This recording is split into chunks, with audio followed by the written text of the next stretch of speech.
Assalamu alaikum wa rahmatullahi wa barakatuh. Welcome to my Maktab by LMA with MLX Plus. In our last lesson, we have learned about the definitions of the Arabic words, and today we will continue that lesson. Today we will be using the Kitab Fiqhul Islam Diniyat Book 4, Lesson 1. So we were learning about Fard Ain firstly, which is compulsory on every Muslim, and Salah, Zakah, Saum, Hajj. These are all compulsory on every Muslim. And then we've learned about Fard Kifaya, which is compulsory if some members of the community have done it, the rest are excused. We've learned about Wajib, which is compulsory next to Fard. And then we've learned about Sunnah, which is the Mubarak actions of our Nabi Kareem sallallahu alaihi wasallam. We've learned there are two types of Sunnah, Sunnah Mu'akkada and Sunnah Ghair Mu'akkada.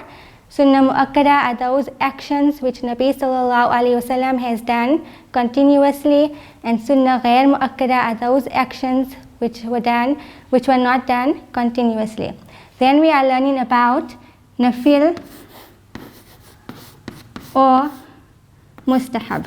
And Nafil or Mustahab are those actions which Allah subhanahu wa ta'ala likes, and if you do it, you will be rewarded for it, and if you don't do it, there is no sin for it.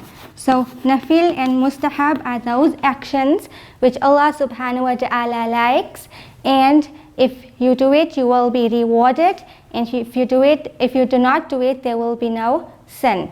Just like that, we learn that these are actions that we should strive to do all the time in our life. For example, we came across the day of the 15th of Shaban, and it's a Nafil fast which you can keep, and that's something that Allah subhanahu wa ta'ala likes.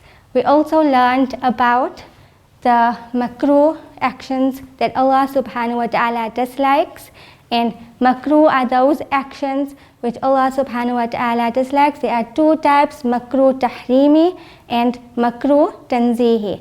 Makruh tahrimi are those actions which are close to haram, like facing the Qibla in a state of undress. And then we have makruh tanzihi, which are those actions which Allah subhanahu wa ta'ala dislikes. For example, entering the masjid with the odor of tobacco or onions or garlic. We've also learned about bid'ah, and bid'ah are those actions which are introduced into Islam, and they are not part of the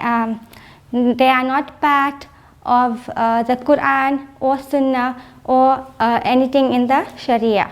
We've also learned about halal, and halal is a term that you've all heard before. It's something that is permitted in Islam. It's something that you can do, and it's something that you are able to have. For example, something that you can eat or drink, that's permitted. And then we've also learned about haram, and haram are those actions. I'm sure this is also a term that you've also heard before. It's those actions which are forbidden in Islam. For example, a Muslim is not allowed to have pig or alcohol. So there are some actions which Allah subhanahu wa ta'ala has forbidden us to do, and that's the consumption of pig or alcohol. I am using the Kitab Fiqhul Islam Diniyat Book 4, which is also available online from the Lenasia Muslim Association. In today's lesson, we've concluded the definitions that we've learned, those Arabic terms, and what it means in English, and inshallah we will continue our lesson in the next episode. Remember to practice upon these, to stay away from those which are forbidden, and to practice upon those which are liked by Allah subhanahu wa ta'ala. Assalamu alaikum wa rahmatullahi wa barakatuh.